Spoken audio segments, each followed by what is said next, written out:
Heritage निगम आयुक्त अभिषेक सुराणा ने पिछले 3 महीनों में सफाई कर्मचारियों की हाजिरी, कचरा डिपो उठाने की स्थिति, हाजिरी गाह की स्थिति और हुपर्स पर जिंगल, साथ ही में शौचालयों और टॉयलेट, सामुदायिक शौचालयों का निरीक्षण करवाने और मॉनिटरिंग और सर्वे करवाने के बाद ओपन डिपो को पूरी तरह से साफ करवाने का टास्क हाथ में लेकर जोर शोर से कार्य करवाना शुरू करवा दिया है। खबर जयपुर से है, जहां हेरिटेज आयुक्त अभिषेक सुराणा ने मुख्यालय और जोन के लगभग सभी वरिष्ठ और कनिष्ठ अधिकारियों को पहले ओपन डिपो की on the spot Google sheet में रिपोर्ट भरने और मंगलवार से सभी अधिकारियों को 2 घंटे के लिए फील्ड में उतार दिया है।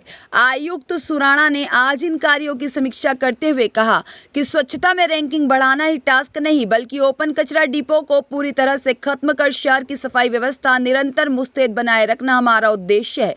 इस दौरान आयुक्त सुराणा ने अधिकारियों को निर्देश दिए कि प्रतिदिन ओपन कचरा डिपो विजिट करें। ओपन कचरा डिपो से कचरा उठाने के बाद भी बार-बार कचरा डालने वाले लोगों पर लगाम कसी जाए। उनका हाथों हाथ जुर्माना करने के लिए सभी CSI और SI को डिपो के सामने दुकान पर और थड़ी पर कुर्सी लगाकर बैठने के निर्देश दिए हैं। साथ ही सुराणा ने अधिकारियों को और उपायुक्त स्वास्थ्य और उपायुक्त उद्यान और मुख्यालय शाखा को यह निर्देश भी दिए हैं कि वे ओपन डिपो साफ करवा कर वहां पर पेंट करवाएं। आवश्यकता अनुसार मटके और बेंच रखी जाए, साइनेज, बैरिकेड्स लगवाएं और कचरा न डालने वाले क्रॉस बनाए जाएं। अधिकारी फील्ड में रहकर अपने आवंटित वार्ड में रहकर लोगों को जागरूक करें। फिर भी कचरा डालने से नहीं माने तो कचरा डालने वालों पर निगाह रखी जाए और चालान काटे जाए। मीटिंग के दौरान आयुक्त सुराणा ने अधिकारियों को निर्देश दिए कि वे यह सुनिश्चित करें कि सुबह 7 बजे रोड पर झाड़ू लगनी शुरू हो जाए। सुबह 7 बजे उनकी हाजिरी ले ले और सबका एक ग्रुप फोटो भी भेजे। साथ ही आयुक्त सुराणा ने बीट प्लान के अनुसार एक सफाई कर्मचारी से 800 मीटर एरिया में सफाई करवाने और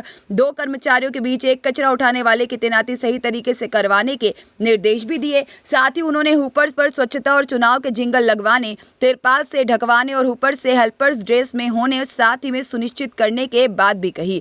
और मूत्रालय, सार्वजनिक शौचालय और सामुदायिक शौचालय का निरीक्षण करने, पान के धब्बे और जगह जगह खुले में पेशाब करने से होने वाले पीले धब्बे को हटाने के लिए पेंट करवाने, टाइल्स लगवाने, 100 किलो से ज्यादा कचरा पैदा करने वाले होटल, रेस्टोरेंट और साथ ही में हॉस्पिटल को जीरो वेस्ट प्रोजेक्ट को लागू करने के लिए अमुखीकरण करवाने, सीवर की समस्याओं का निस्तारण और नालों की सफाई करवाने, अगले सप्ताह से मोहल्ला समितियों की 7 बैठक करवाने, गीला और सूखा कचरा अलग रखने, पार्कों में संगोष्ठी आयोजित करवाने, बच्चों और पेरेंट्स को स्वच्छता के प्रति जागरूक करने के लिए 9वीं और 12वीं के बच्चों को मीटिंग रखवाने के लिए और जागरूक करने के लिए युवा क्लबों के साथ जोड़कर प्रतिदिन श्रमदान करवाने, साथ ही में अन्य चीज़ों पर भी फोकस करने के निर्देश दिए। इस दौरान श्री सुराणा ने कहा कि वार्ड 91 से 95 5 वार्डों में C4 NGO की महिलाएं गीला और सूखा कचरा पृथकीकरण के लिए जागरूक कर रही हैं।